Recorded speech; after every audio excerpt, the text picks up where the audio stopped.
And now, Mystery Theater.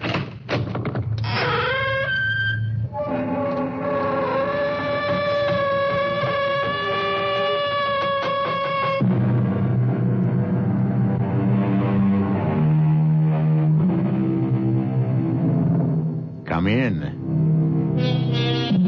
Welcome. I'm E.G. Marshall. Most people look upon their own everyday lives as being routine, without much excitement. But that shouldn't stop anyone from having an active imagination. This is why we make our escape from the humdrum with stories of adventure, mystery, and murder. Another mental activity most people enjoy is fitting together the pieces of a puzzle. The stranger the shapes, the more challenging that puzzle becomes. Our present puzzle concerns a young man who is called upon to use all his wits in figuring out the whereabouts of a string of deadly pearls. Now, it's absolutely essential, Keith, that you understand the importance of this assignment. I believe I do, sir.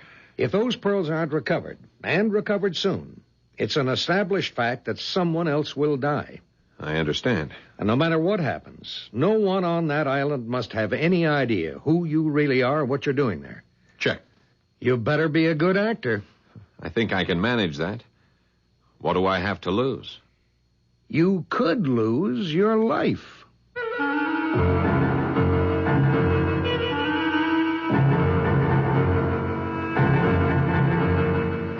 Our mystery drama, The Deadly Pearls, was written especially for the Mystery Theater by Elizabeth Pennell and stars Paul Hecht and Kate Reed.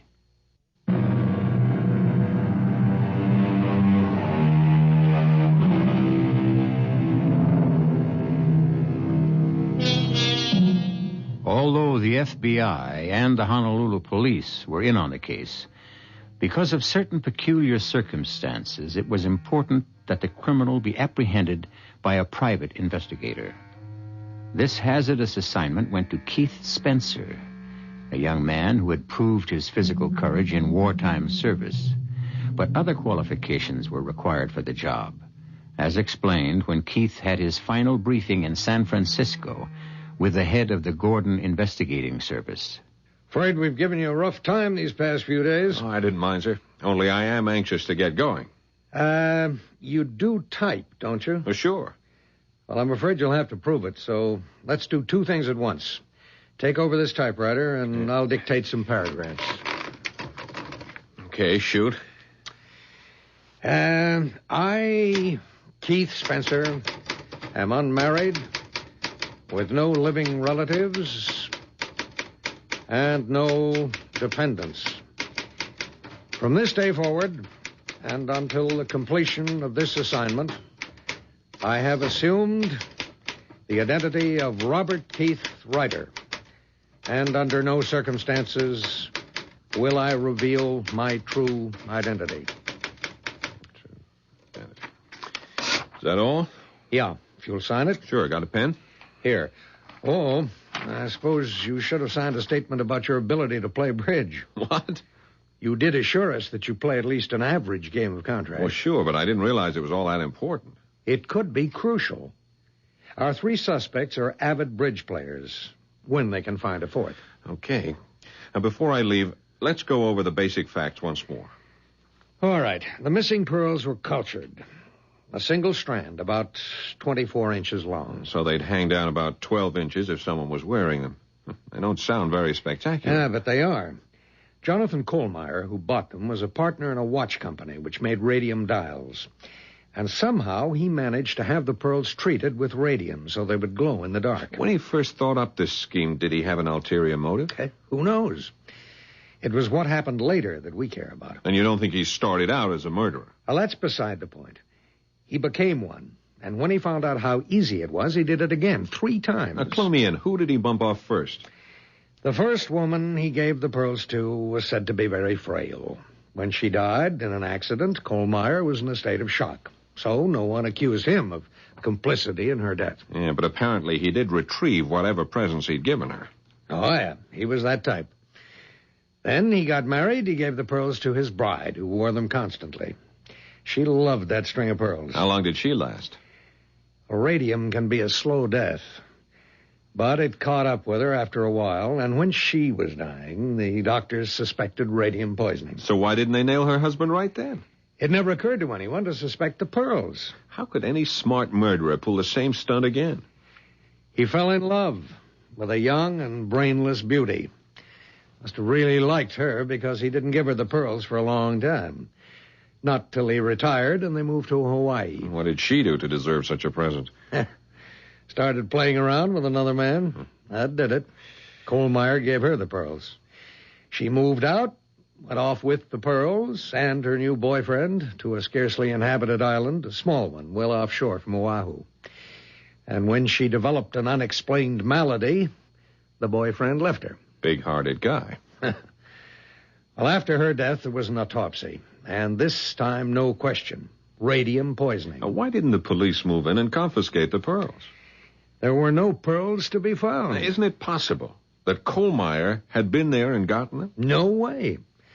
Kohlmeyer committed suicide without returning to the island. Without a confession about what he'd done? Good Lord, no. He was a respected businessman.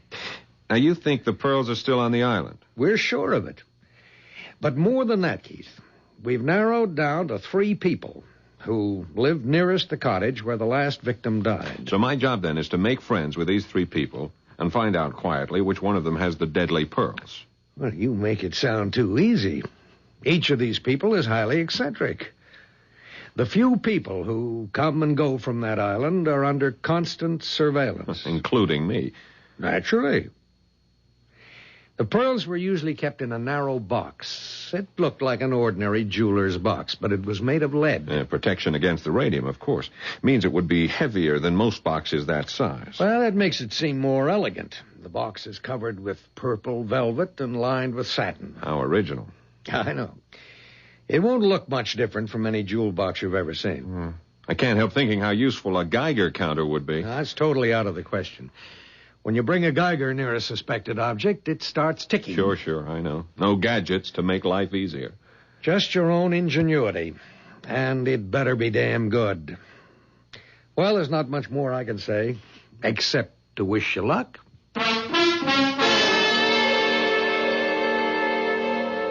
I did my homework, and the more I read about those 3 characters on the island, the more curious I was to meet them. The Honolulu police cleared me, and then I was completely on my own with a photograph of the cottage and a map that showed how to find it. I was given a putt-putt stocked with a supply of canned goods, stowed the typewriter and duffel bag, and at last I was off. It was a cloudless day, and I found the beaching cove on the island without any trouble. You couldn't see the cottage from the beach, but I knew how to follow directions. Lugging my big canvas bag, I headed up a steep and winding path. And there it was, a neat, modern cottage with an enormous deck from which there must be quite a spectacular view. But I had a spectacular view myself just then, because on that deck was a dazzling blonde, obviously sunbathing. She sprang to her feet in all her glory, and I would have been speechless, except I knew I couldn't be. Who the hell are you? This is the Kohlmeyer cottage, isn't it? What business is that of yours? I'm the new tenant. This place is not for rent. No, that's right, not anymore. I've signed the papers. It's mine, for at least a year. Who are you? Oh, I'm sorry. How rude of me not to introduce myself. I'm Robert Keith, a writer in search of a quiet place to hang a typewriter. I don't believe you. The last thing we need around here is a writer. Lady, I am planning to live here. Not if I can help it. Okay. I've answered your questions. How about answering one for me? Who are you? None of your business. Since you claim the house is yours, let's see you open the door. That's just what I was about to do. I understand it takes 2 keys. And here they are. Both of them. Where'd you get those keys? Now, do you believe me? Big deal. You opened the door. And now I know who you are. You're a policeman. They sent you here to spy on us. Well, I'm not going to stand for it. When the supply boat comes around tomorrow, I'll send a message back to my lawyer. No penny anti-flunky is going to be spying on me. I assure you I'm not Don't going bother to be... to unpack your things, Robert Keith, because tomorrow... really, Miss... Mrs.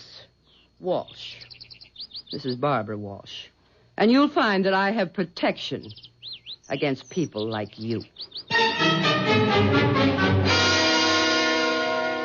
The gorgeously suntanned Mrs. Walsh slipped her feet into sandals, picked up her beach towel from the deck, and started along the path which led from the north side of the cottage.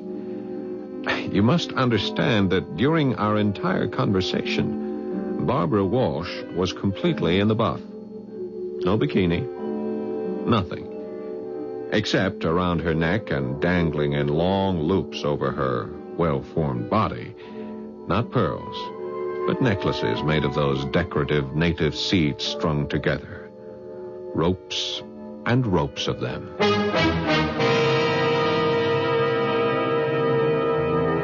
Robert Keith may have thought he was prepared for anything, but this introduction to his new home was an unsettling experience he hadn't counted on.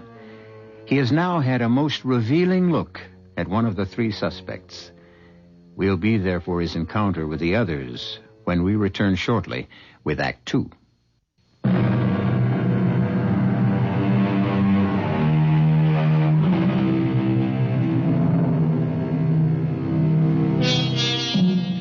Robert Keith found the cottage very much to his liking. He had expected something rather dark and sinister, but one wall of the living room had a big picture window, and in the bedroom there was a slanting skylight directly over the bed. It was certainly no place to hide, and Keith realized that whatever he did could be watched at close range, if anyone cared about what he was doing. He spent the first evening getting settled, and after a late supper of canned goods, he turned in for the night. At about 3 o'clock in the morning, he was sleeping soundly when... What the devil? Hey, who's out there? Well, bless my soul. Hey, would you mind pointing that gun in another direction? Not until I find out what you're up to. Now, look, I was sound asleep. I'm living here. No one lives in this house. Put up your hands. Now, put down your gun, would you, sir? Sir, I'm a man of honor. Colonel George Madison's the name, Army retired. And no one sets foot on this island without reporting to me. Yeah, well, I was sorry. I didn't know that, Colonel. And if you'll come in, I'll show you my credentials. What the hell's that? Is there someone else out there? No. Wait a minute. I'll check you out later. Right now, I recommend you go back to bed. Oh. There's a wild boar under the deck, and I aim to get him.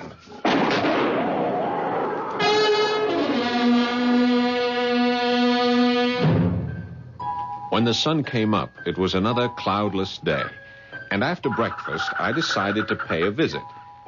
Not eager to encounter either the gun-happy colonel or the wild-eyed lady with no clothes, it seemed wise to seek a formal introduction to the third island resident. The path to her property was overgrown with luxuriant shrubbery, but it opened up into an area dotted with palm trees surrounding a small stone house. Squatting in the midst of a flower bed was a gnome of a woman wearing one of those loose garments the Hawaiians call muumuus. I wondered when you were coming. You were expecting me? Of course. You're the writer who's moved into the death cottage. Moved into the what? Well, surely the rental agent told you that the 3 former tenants died there. I think you're just trying to frighten me, but I don't scare easily. You're very sure of yourself, aren't you, Mr. Keith?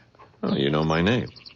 Well, since we're going to be neighbors, perhaps you'll tell me... I'm Nora Babcock. And if you'll help me up, we'll go to my porch where the coffee's perking. I assisted Miss Babcock to her feet. The aging body was stooped and slow-moving, and her hands were badly crippled, yet she used them capably to pour the coffee when we were seated at a wicker table on her porch. Oh, yes, Mr. Keith. I've lived on this island for a long time. That house was just a shack when the poor man, a writer like yourself, was stabbed to death in a ghastly pool of blood.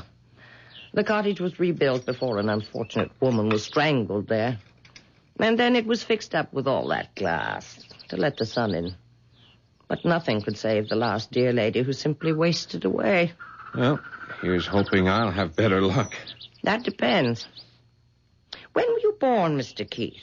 You mean what year? No. The date. The day. The hour.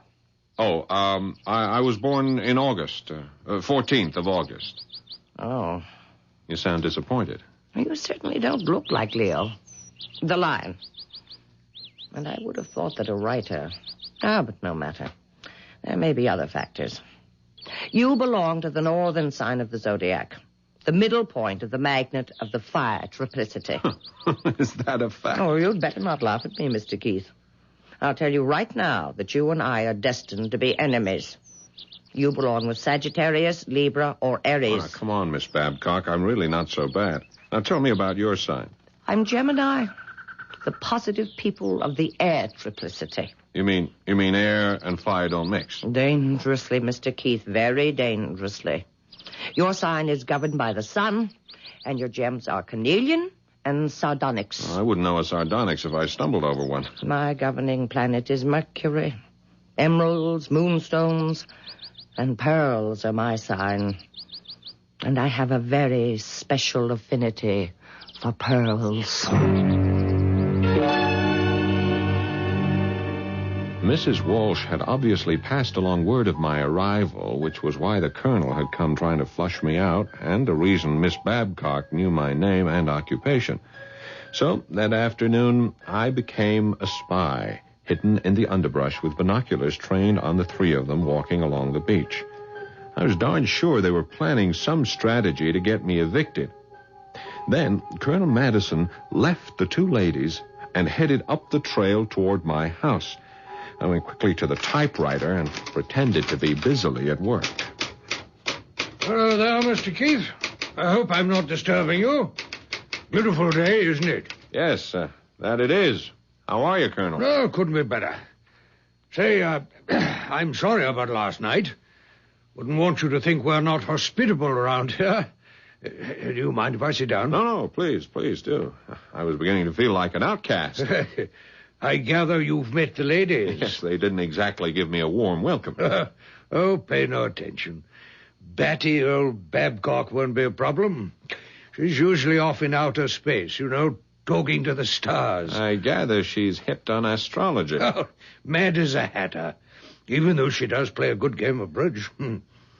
You say you're also acquainted with Barbara Walsh? If you mean, have I had a good look at her, you're darn right. Stunning, isn't she? You said it. Well, look, tell me, Colonel, what's a woman like that doing all by herself way out here? Oh, but if this were a British colony, I'd say she's a remittance woman. She's being paid to stay away? Yeah, being paid very well. The big man in her life is a mafia type. They nabbed him. My guess is the family's afraid she'll talk unless she's kept well out of the way until he's released from jail. What's he in for? Oh, drug traffic, I think. I don't know. Dealing in stolen goods. Let's talk about you, Mr. Keith. You writer fellows interest me. What's your special subject? I'm a novelist, science fiction sometimes, but mostly light stuff. Know anything about pearls? No, not much. How'd you like to come over to the other side of the island and watch the pearl divers? Pearl divers? Here? Oh, well, it's not like Ceylon or the Sulu Sea, but they go through the motions here twice a week during the season. Occasionally they come up with a creditable pearl. Come along if you want to. Well, I'd like that very much. Fine. Oh, wear some stout walking shoes, and I'll pick you up in about an hour.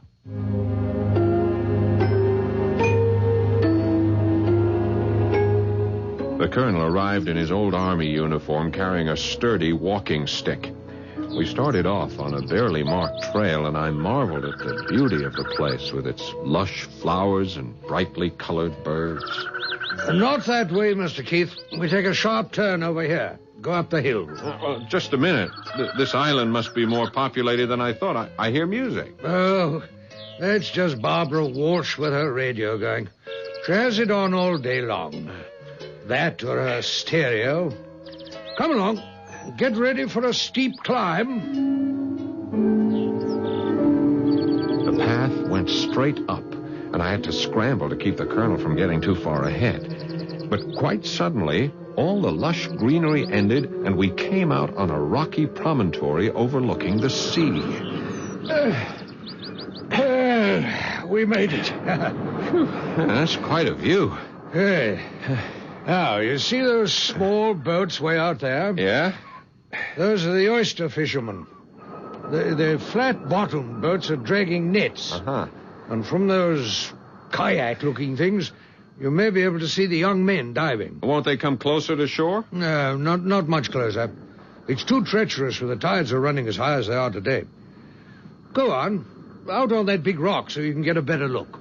Is it steady? Oh, like Gibraltar. Go on, Mr. Keith, out further. Don't be afraid. Watch your step, Mr. Keith. Hey! Oh, merciful heavens. Help me, Colonel! Help me! Hang on, Keith, hang on. I'm trying to get a foothold. Here. Grab my walking stick. I grabbed the stick because I had to, even though I knew it was the same stick that had been pushed into the middle of my back just a moment before.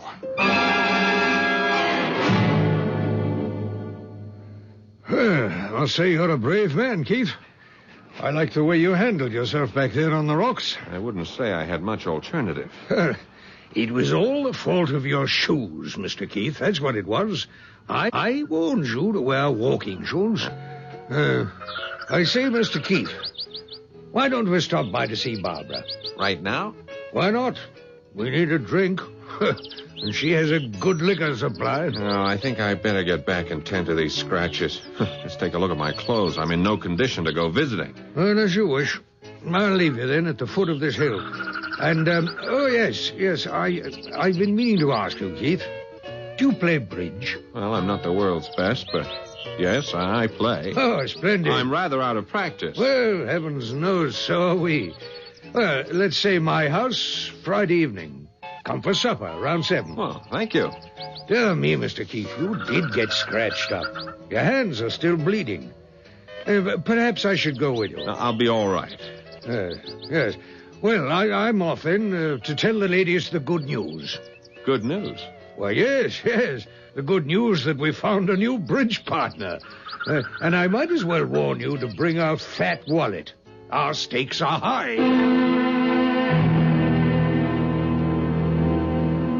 After a shower and some soothing applications of witch hazel and ointments, I rested on the big bed under the skylight. The front door was wide open for the benefit of a magnificent sea breeze. Suddenly I was on the alert. Someone was on the steps leading to the deck. Then there were slow, heavy footfalls and the tap of a cane. Mr. Keith? Mr. Keith? Are you all right? Oh, why, hello, Miss Babcock. Yes, come in. Oh, I heard you'd had an accident, and I thought you might not be able to fix your own supper. So I've brought you some nice oyster stew. Oh, well, that's very thoughtful of you. There. It's one of my specialties. Just warm it up. Oh, thank you very much. Sit down. Won't you share the stew with me? No. I've had my dinner. Let me see your injuries. They're nothing but scratches. I was lucky. Could be serious. And you are not lucky, Mr. Keith. I looked at the stars last night, and the heavens do not bode well for anyone born under the sign of Leo. But you see me alive and well. I could have crashed all the way down those rocks and into the sea. Look out for more danger ahead. That was simply the first warning. Miss Babcock knew what she was talking about, and it had nothing to do with the stars. I heated the oyster stew, and it was delicious. In fact, the best I've ever tasted. But about an hour later, I began to feel drained of all energy. I thought it was just a reaction from a rather strenuous day and decided the best thing to do was go to bed and sleep it off. It was a tremendous effort to get undressed, but I managed to drag myself, partially clothed, onto the big bed. In a prone position, I felt as though I were being suffocated, and panic was setting in. I'd been poisoned, and no one was going to save my life this time unless I did it for myself. Literally, I crawled into the bathroom for the well-stocked medicine kit. Yes, I was prepared with antidotes for poison, but time was too short to figure out which one would be appropriate. By now, my hands and feet were growing numb, and breathing was getting more and more difficult. I mixed up a heavy pink liquid in a glass of water, and just before blacking out, I was very, very sick.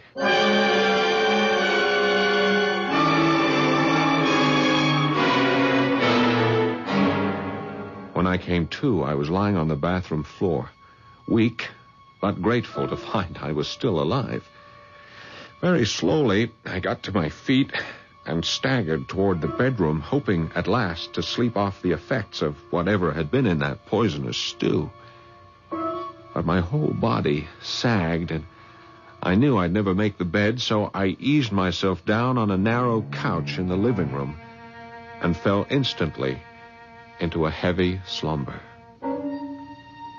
Once again, it must have been about 3 o'clock in the morning when there was a sound which would have awakened the dead.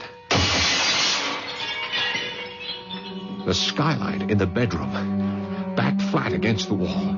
I waited for minutes that seemed like an eternity. No movement.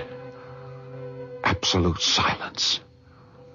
So I crept into the next room, armed with a flashlight, and cupping the beam, examined the bed. It was a mass of shattered glass. In the darkness once more, I moved stealthily to the front door, opened it without a sound, and stared into total blackness. Slowly I raised the flashlight and then snapped it on full beam. Pointing straight down the path, facing directly toward me, stood the statuesque Mrs. Barbara Walsh, fully clothed in a long, dark kimono. And over her breasts hung a necklace of gems which burst into life like 4th of July sparklers.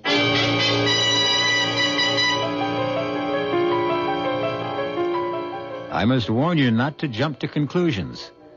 If you imagine that Mrs. Walsh was wearing the stolen pearls, think again. Diamonds are the jewels that glitter when exposed to light. A pearl is sometimes a gem of great value, but it is not a precious stone. And one can scarcely say that pearls sparkle, while radium, remember the dial on your watch or bedside clock? Radium glows in the dark. We'll be back shortly with Act 3.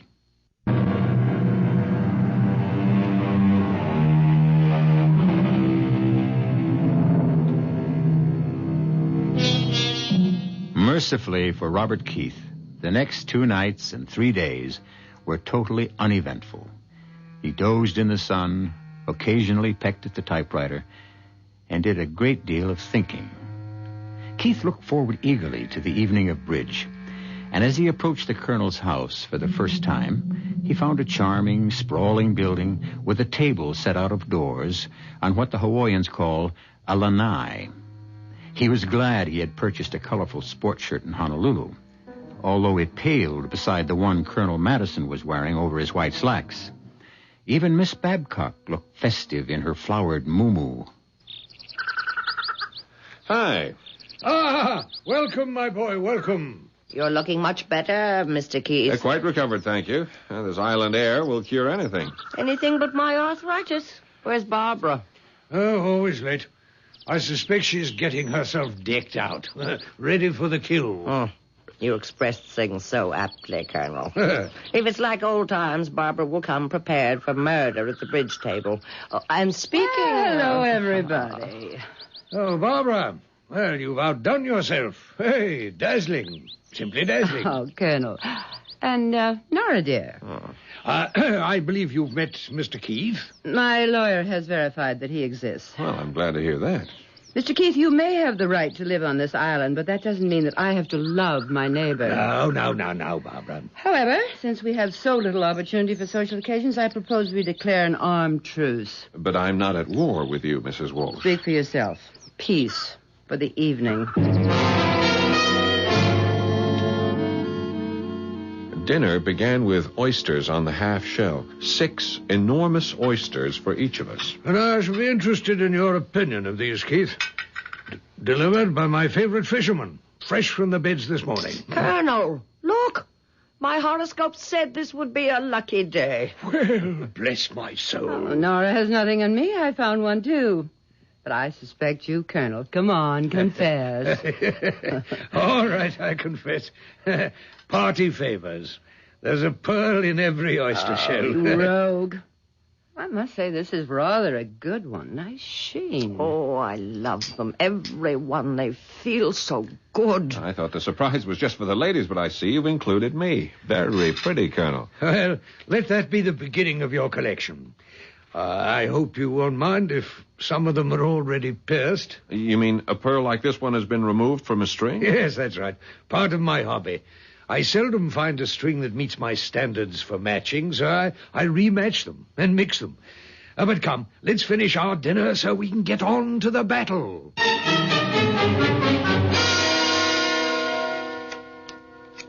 Afraid I'll have to pass. I say 3 no trump. 4 hearts. 5 no trump.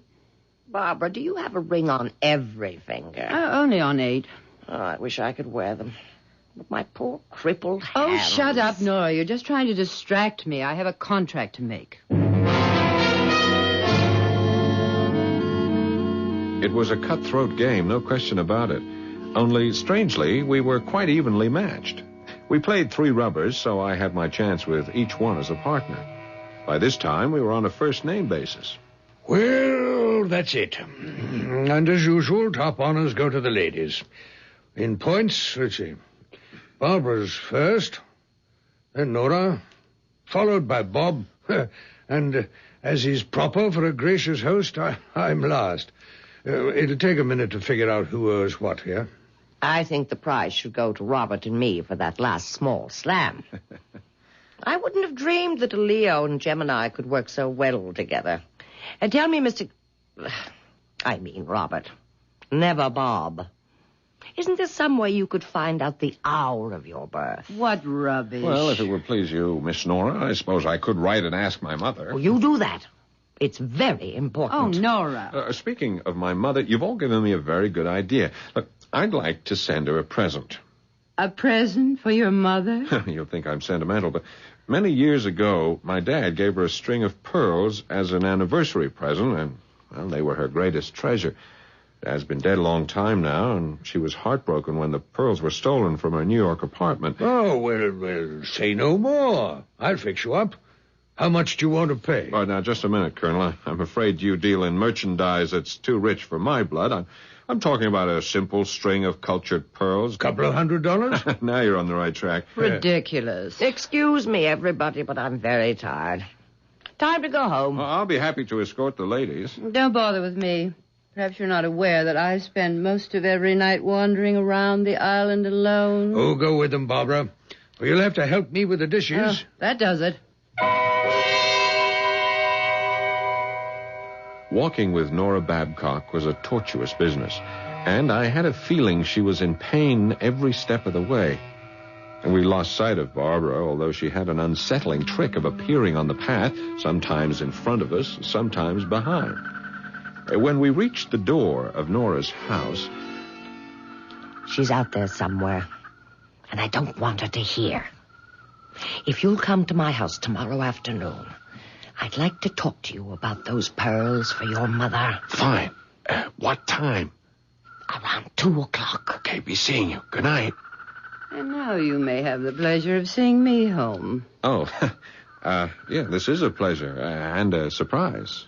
You want to know what I have against you, don't you? I am curious. Well, come to my house for a nightcap, and I'll tell you.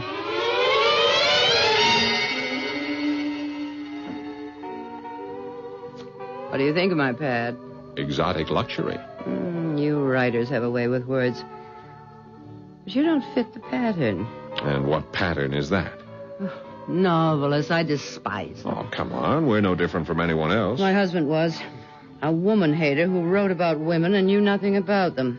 Oh, that man crucified me in his books. I know, you're different. I could tell from the way you talked about your mother. Come over here. Sit on the couch. That's better. Hold my hand. You know, it's been frightfully dull around here. Pretty hands. But don't your fingers get tired under all those rocks? Take the rings off. It'll make you feel any more comfortable. Now, let's see. Rubies, diamonds, sapphires. Suppose you'd never stoop to wearing something as simple as a pearl. On the contrary, my most prized possession, I own a string of priceless pearls. Over there in that velvet box. May I see them? I don't put them on display for just anybody. If you're a good boy, I'll show them to you. Here, let me freshen your drink. You have some fascinating things in this room. That Buddha, for instance. It's carved from jade. And, are these the pearls? Put down that box. Oh, you said you'd show them to me. But it's locked, and I have to get the key. Oh, yes, Bob. I said I'd show you the pearls. If you're a good boy. And I will. Tomorrow morning. After you spent the night.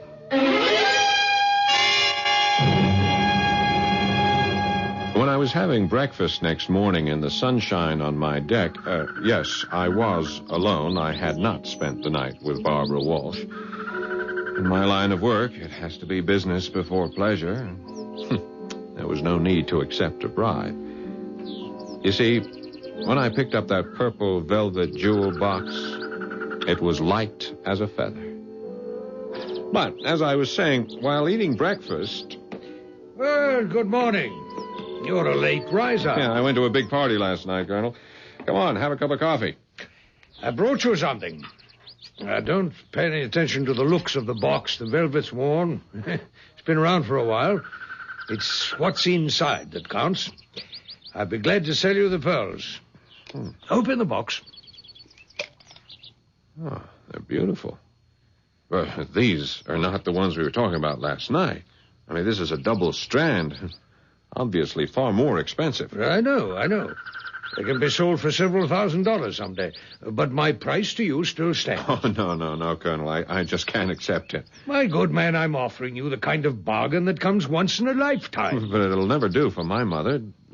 Don't you have something else? Yes, of course I do. I thought I owed you a favor. Oh, you owe me nothing.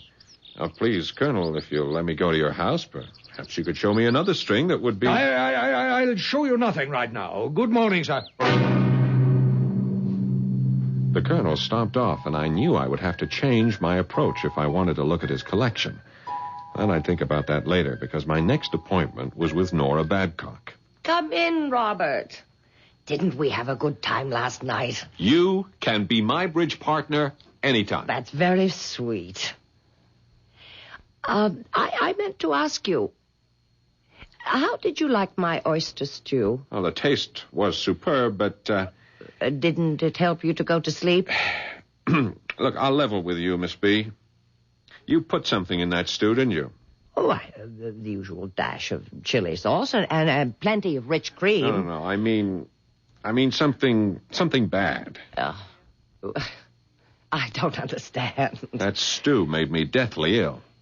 Why, I wanted you to sleep well after your accident, so I did put in a drop or two of my sedative. The kind that helps me. From one of those bottles. Perhaps it shouldn't have been combined with the seafood. Yeah, perhaps. I thought you were trying to poison me. How could you have such thoughts about a poor old lady? I take them all back. Mm-hmm. When is your mother's birthday? It's in June. Like yours. Oh, I knew it. I knew it. My pearls were a present, and nothing would please me more than giving them to a Gemini. Oh, that's very generous of you, but Please, get the pearls for me, Robert. On that cabinet over there. Okay. You'll find the box is rather heavy. You say these pearls were given to you? Yes. Yes. By the dear lady who lived in your cottage. I took care of her, poor thing. And before she died, she gave me her dearest treasure. Open the box and tell me what you think. I think they're perfect. Oh, you don't know the best part. These pearls have a magical quality. Just wait until you see what happens to them at night. Uh-huh. Pick them up, examine them. Yeah. I like the way they look against the satin. Oh, how I love them. Nora, just when do you wear these pearls? Oh, they're not for wearing. At least not for me. I like to fondle them. And before my hands got so bad, I used them the way the Greeks do. You know, worry beads. I've often taken them to bed with me. Nora, these hands of yours... Oh, it's not my hands. You see how hard it is for me to get around. Yes, I know. Have you been to a doctor? No use. I have my medicines, though they don't do much good. I know a fine doctor in Honolulu.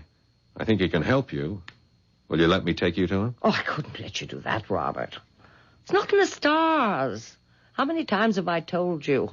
I've been warned never to trust a Leo. Look, Nora, for reasons I won't trouble you with, and that, of course, I wouldn't want the Colonel or Barbara to know, I'm not the person I've pretended to be.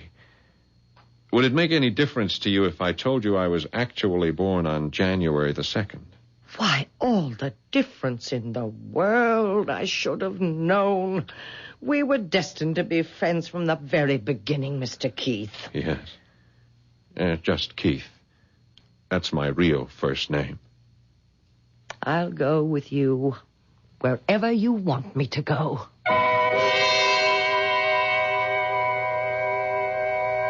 Case closed.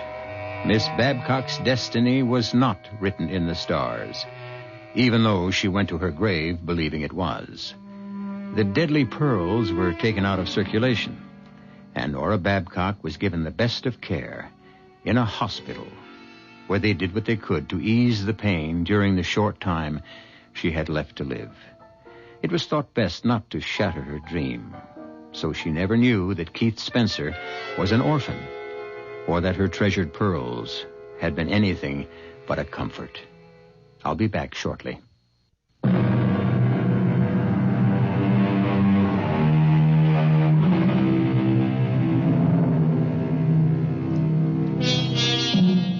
Keith Spencer found a good deal more on that island than the missing pearls.